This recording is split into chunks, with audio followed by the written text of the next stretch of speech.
Hello everyone, यहाँ तक हम पढ़ चुके थे। मैं आपको एक दफ़ा पढ़ाने के बाद ना ओवरव्यू फिर दे दूँगी, क्योंकि ये मेरा फ़र्ज़ है मैं आपको अच्छे से टॉपिक कवर अप कराऊँ। और फिर आपने इस टॉपिक को पढ़ना ही नहीं है, इसको लिखना भी है। तो मैं आपको बताऊँगी कि आपने इसको फिर से एक दफ़ा डिटेल में समझा दूँगी। पूरा क्वेश्चन करवाने के बाद आपको डिटेल में समझा दूँगी कि आगे हम इसको लिखेंगे किस तरीके से प्रेजेंटेशन देंगे, तो वो सब कुछ मैं इसमें बताऊँगी। चलिए जी, यहाँ पे बताते हैं। As the mass moves from the mean position O to extreme position B, the restoring force acting on it toward the mean position steadily increases its strength. Hence, the speed of the mass decreases as moves towards the extreme position B. यहाँ पे कुछ नहीं बताया हुआ, सिर्फ यही बताया हुआ है कि एक्सट्रीम पोजीशन से बी पे चला गया है, वो जिसम बी पे चला गया, रिस्टोरिंग फोर्स उसको दोबारा मीन पोजीशन पे लाएगी और इसी वजह से उसकी जो स्ट्रेंथ है इस दौरान बढ़ जाएगी। मतलब अगर आपने स्प्रिंग देखा हो, स्प्रिंग को आप ऑब्जर्व कीजिएगा, उसके साथ कोई मास अटैच कीजिएगा। तो जब मैं उस स्प्रिंग को अटैच कर चुकी हूँ, मैंने इसको खींचा, वो दोबारा अपनी जगह पे ओ पे आने की कोशिश करा, इनर्शिया उसको बी पे ले गई। अब जो बी पे जाने के बाद वो थोड़ा सा कंप्रेस हो रहा है, तो कंप्रेशन जो है वो उसकी स्पीड को और ज़्यादा बढ़ा देगी। ठीक है, कंप्रेशन भी स्पीड को बढ़ाएगी और एक्सट्रीमलेस भी उसकी स्पीड को बढ़ाएगी। ठीक है, यहाँ पे जस्ट यही बता दिया, इन डब्बों में बता दिया था ना कि यहाँ पे इसकी स्पीड थोड़ी सी बढ़ जाएगी, यहाँ पे भी इसकी स्पीड बढ़ेगी। आगे क्या है, आगे है hence the speed of the mass decreases as it moves toward the extreme position B. The mass finally comes briefly to rest at the extreme position B, और ये थोड़ी देर अपनी रेस्ट करेगा इस पोजीशन पे। फिर क्या होगा, uncertainly the mass return to the mean position due to restoring force. So ये यहाँ पे थोड़ी देर भाईजान रेस्ट करके दोबारा अपनी एक्सट्रीम पोजीशन पे वापस आ गए। आगे क्या कह रहे हैं, this process is repeated and the mass continue to oscillate. ये तब तक जारी रहेगा जब तक ये मास नहीं कहता कि रुक जाओ। मास में जितनी देर तक ताकत रहेगी ना, वो उतनी देर उसको ऐसा अमल करवाता ही रहेगा।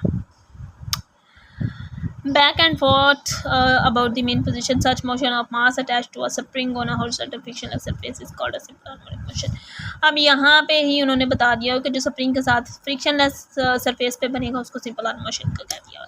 यहाँ पर हमें इस दौरान इस टाइम कितना टाइम लिया वो फार्मूला बताया हुआ है, T is equal to 2πm/k। ठीक है, ये अंडर रूट में दिया हुआ है। और फाइनली ये टॉपिक यहाँ पे कवर अप हुआ। अब मैं आपको इसकी थोड़ी सी इसी वीडियो के अंदर आपको इसके ब्रीफ डिस्क्रिप्शन दे देती हूँ। ठीक है, सबसे पहले आपने क्या लिखना है, अपना मैं नया पेज खोल लेती हूँ, यहाँ से मैं हट के अब नए पेज पे चली जाती हूँ। सबसे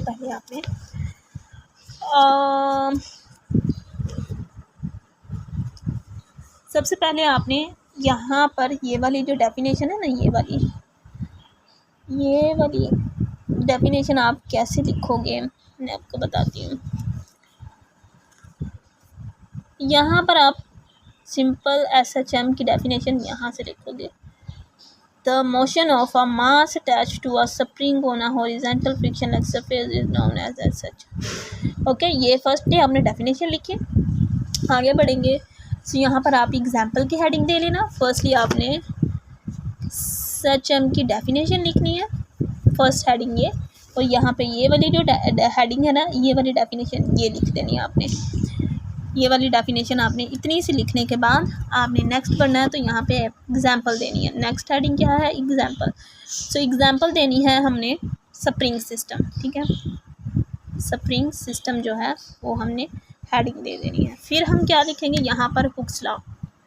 ये आपने एग्जाम्पल में इतना सा लिख लिया, आगे लिख लेना है हुक्स लॉ। अब आप हेडिंग कहेंगे पीछे इसने कुछ और बताया, अब कुछ और बता रही है। सो मैं टॉपिक जैसे ही कंप्लीट हुआ उस लिहाज से अब आपको हेडिंग्स बना के दिखा रही हूँ। नेक्स्ट आपने लिखना है हुक्स लॉ। थर्ड हमारे पास हेडिंग क्या होगी, हुक्स लॉ। अब यहाँ पर आपने हुक्स लॉ की इतनी लिखने के बाद आगे चौथी हेडिंग देनी है डिटेल यहाँ तक आपने लिखनी है। फिर आपने यहाँ पर डिटेल के अंदर एक हेडिंग देनी है, वो है स्प्रिंग कांस्टेंट की।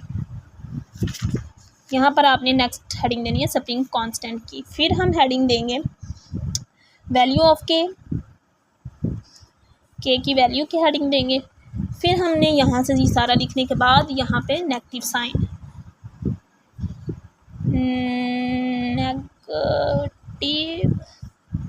Sign shows. सो ये हेडिंग देनी है। आगे हमने 7वीं हेडिंग देनी है रिस्टोरिंग फोर्स की, रिस्टोरिंग फोर्स की। फिर हमने रिस्टोरिंग फोर्स की डेफिनेशन लिखने के बाद हमने 8 वाली हेडिंग देनी है। ये इसी दौरान आपने यहाँ पे इसका स्केच भी बनाना है। अब यहाँ पे आप रिस्टोरिंग फोर्स पे यहाँ पर आके हम स्केच बनाएंगे जी। स्केच मतलब डायाग्राम भी आप बायो में कह सकते हो, डायाग्राम कह लेंगे। स्प्रिंग की ये जो डायाग्राम है ना, ये अब आपने बनानी है, ठीक है। अब डायाग्राम बना ली। अब आपने नामी हेडिंग बना लेनी है कि मीन पोजीशन हो, मीन पोजीशन ओ। फिर हमने 10वीं हेडिंग बनानी है। ये कुछ लिखने के बाद इतना इतना कितना को लिखेंगे, इतना लिखेंगे, ये 1-1.5 लाइन। फिर हम लिखेंगे एक्सट्रीम पोजीशन ए, ये हेडिंग हो गई।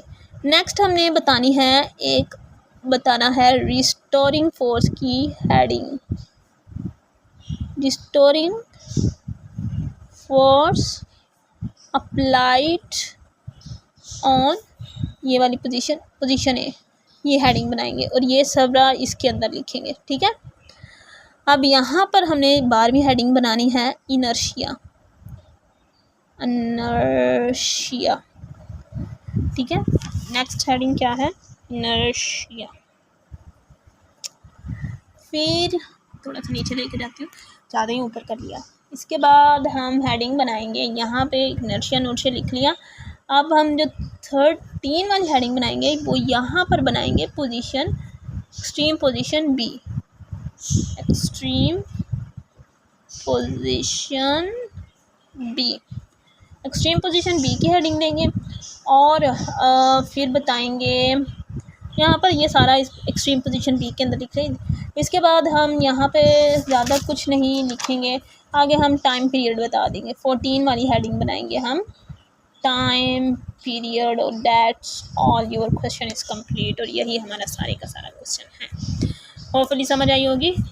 मेरी वीडियोस को प्लीज़ लाइक करिएगा। मैंने बहुत इसको समझाने में बहुत मेहनत किया है और अल्लाह करे आपको समझ आएगी। अपनी नेक्स्ट वीडियो में मैं बढ़ूँगी इंशाल्लाह, वो कल बनाएंगे। अभी मेरी जितनी भी ताकत थी वो ख़त्म हो चुकी है। So let's meet in the next video. अल्लाह हाफिज़।